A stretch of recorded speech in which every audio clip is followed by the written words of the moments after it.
এরপরে প্রশ্ন হলো, ভালো মৃত্যুর কিছু আলামত সম্পর্কে বলুন, অর্থাৎ কিভাবে বুঝতে পারবো কারণ মৃত্যুটি ভালো হয়েছে নাকি খারাপ হয়েছে, খারাপ মৃত্যুর আলামত কি? দেখুন, কার মৃত্যু ভালো হয়েছে কার মৃত্যু খারাপ হয়েছে এটা নির্ভর করে ওই ব্যক্তির আমলের উপরে এবং তাকদীরের উপরে। কোন ব্যক্তি ঈমান নিয়ে যদি দুনিয়া থেকে যেতে পারেন, তার গুনাহ এবং পাপগুলোকে যদি আল্লাহর কাছ থেকে মাফ করিয়ে যেতে পারেন, এমন অবস্থা দুনিয়া থেকে গেলেন যে অবস্থা তার আমলনামাতে তার প্রোফাইলে কোনো পাপ নাই, সবগুলো ক্লিন ডিলিট হয়ে গেছে, আল্লাহ তাআলা তার তওবা কবুল করে ফেলেছেন, এই ব্যক্তির ভালো মৃত্যু হলো। আরেকজন মৃত্যুবরণ করলেন, তার মাথার উপরে পাপের বোঝা, তার আমলনামাতে হরেক রকমের গুনাহ লেখা আছে, এগুলো সে মাফ করে দিতে পারে নাই, চোখের পানি ফেলতে পারে নাই, রমাদান পেয়েছে সেই সুযোগ কাজে লাগাতে পারে নাই, তাহলে এই লোকটার মৃত্যুটা ভালো মৃত্যু হলো না, এটা হলো কপাল পড়া মানুষের মৃত্যু, হতভাগা মানুষের মৃত্যু। এখন কোন মানুষ ঈমান নিয়ে যেতে পারলো, কোন মানুষ নেকামল করে যেতে পারলো, এটা হলফ করে নিশ্চিত করে চূড়ান্ত ভাবে কেউই দুনিয়াতে আমরা বলতে পারবো। তবে কিছু আলামত আছে যে আলামত গুলো দেখে সুধারণা করা যায়, নিশ্চিত গ্যারান্টি না, শুধু ধারণা করা যায়, ভালো ধারণা।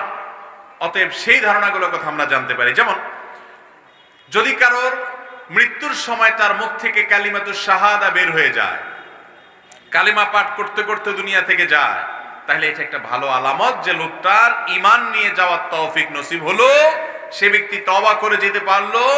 কারণ হাদিসে আসছে, নবী করিম সাল্লাল্লাহু আলাইহি ওয়াসাল্লাম বলেছেন, মান কানা আখিরু কালামিহি লা ইলাহা ইল্লাল্লাহ দাখালাল জান্নাহ, যে ব্যক্তির জীবনের শেষ কথা হবে লা ইলাহা ইল্লাল্লাহ, আশহাদু আল্লা ইলাহা ইল্লাল্লাহ, আল্লাহর একত্ববাদের সাক্ষ্য দিয়ে যে ব্যক্তি দুনিয়া থেকে গেল, সেই ব্যক্তি জান্নাতে যাবে।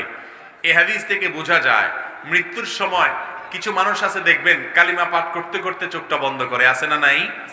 এটা হলো সৌভাগ্যবান মানুষের মৃত্যুর আলামত, ভালো মৃত্যুর একটা আলামত। দুনিয়াতে যারা সব সময় আল্লাহকে স্মরণ রাখে, লা ইলাহা ইল্লাল্লাহ এটাকে অন্তরে জায়গা দিয়েছে, একত্ববাদের প্রতি ভালো করে বিশ্বাস করেছে, এই লোকগুলোর মৃত্যুর সময় সারা জীবন যা বলে মৃত্যুর সময় মুখ দিয়ে সেটা বের হয়। অতএব সারা জীবন শুধু পয়সা পয়সা যদি করেন, মৃত্যুর সময় হয়তো ওইটাই বের হবে, আল্লাহ মাফ করুক। এই জন্য বেশি বেশি ঈমানের কথা বলতে হবে, কালিমাতুত তাওহীদ কালিমাতুশ শাহাদার কথা বলতে হবে। আল্লাহ আমাদেরকে তৌফিক দান করুন। ঈমানী মৃত্যু এবং ভালো মৃত্যুর দ্বিতীয় আলামত হলো কপালে মৃত্যুর সময় ঘাম চলে আসা। এই সম্পর্কে হাদিসে আছে, নবী করিম সাল্লাল্লাহু আলাইহি ওয়াসাল্লাম বলেছেন যে ঈমানদারের কপালে মৃত্যুর সময় ঘাম বের হয়। যে ব্যক্তির মৃত্যুর সময় তার কপালে ঘর্মাক্ত হয়েছে, কপাল ঘাম বের হয়েছে, সুধারণা করতে পারেন যে লোকটার ভালো মৃত্যু হয়েছে, ঈমানের মৃত্যু হয়েছে। কিন্তু এগুলোর আলামত শুধুমাত্র, এগুলো দিয়ে কোনো নিশ্চয়তা আপনি শতভাগ নিশ্চিত হতে পারবেন না যে হ্যাঁ সেই লোকটা জান্নাতে প্রবেশ করে গেছে, এটা দেখে আপনি সার্টিফিকেট দিতে পারবেন না, শুধু সুধারণা করতে পারেন। 3 নম্বর, জুমার দিন যদি কারোর মৃত্যু হয়, বৃহস্পতিবার সূর্য ডুবার পর থেকে নিয়ে শুক্রবার সূর্য অস্ত যাওয়ার আগ পর্যন্ত এই 24 ঘন্টার ভিতরে যদি কারোর মৃত্যু হয়, ওফাত হয়, এটা তার ভালো মৃত্যুর একটা আলামত। কারণ হাদিসে আসছে, শুক্রবারে যদি কারোর মৃত্যু হয়, ওই ব্যক্তির কবরের কোনো আযাব, কোনো প্রশ্ন উত্তরের মুখোমুখি তাকে করা হয় না। এটা একটা প্রাইমারি আলামত যে এই ব্যক্তির মৃত্যুটা, এটা কারোর হাতে না, এই মৃত্যুটা কারোর কি না, হাতে না, এটা আল্লাহ রাব্বুল আলামিন তাকে তার পক্ষ থেকে নেয়ামত হিসেবে দিয়েছেন। অতএব তিনি ভালো কাজ করলে হয়তো কোনো একটা ভালো কাজের কারণে আল্লাহ তাআলা তাকে এই নেয়ামত দিয়েছেন। এই জন্য জুমার দিনের মৃত্যুটা একটা ভালো মৃত্যুর আলামত। ভালো মৃত্যুর আরেকটা আলামত হলো ইবাদতরত অবস্থায় মৃত্যুবরণ করা। ইবাদতরত অবস্থা, কিছু মানুষ দেখবেন সেজদায় গেছে, দুনিয়া থেকে চলে গেছে, আছে না নাই?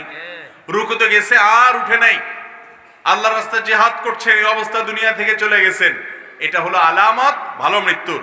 5 নম্বর হলো ভালো মৃত্যুর আলামত হলো কোন মহামারীতে আক্রান্ত হয়ে মৃত্যুবরণ করা। কারণ হাদিসে আসছে, যে ব্যক্তি মহামারীতে আক্রান্ত হয়ে মৃত্যুবরণ করবে, সেই ব্যক্তিকে শাহাদাতের মর্যাদা দেওয়া হবে।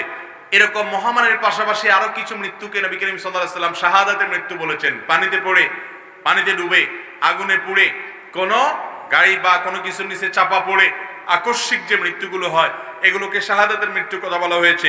এই মৃত্যুগুলোকেও যদি ঈমানদার ব্যক্তির এরকম মৃত্যু হয়, সেটাকে আপনি ভালো মৃত্যু হিসেবে ধরে নিতে পারেন। 6 নম্বর, মেয়েদের জন্য সন্তান প্রসব করা অবস্থায় করার সময় যদি মৃত্যুবরণ করেন, সেটাও ভালো মৃত্যুর আলামত। কারণ মায়েরা সন্তান প্রসব করতে গিয়ে যদি দুনিয়া থেকে মারা যান, সেটাকে হাদিসের ভাষায় শাহাদাতের মৃত্যু বলা হয়েছে। তো এগুলো হলো মোটামুটি ভালো মৃত্যুর আলামত। আল্লাহ রাব্বুল আলামিন আমাদের সবাইকে, আমরা যেন ভালো মৃত্যু নসিব হয় আমাদের, আমরা যেন ঈমানের সাথে যেতে পারি, নেক আমলের সাথে যেতে পারি, সেই তৌফিক আল্লাহ তাআলা আমাদের সবাইকে দান করুন।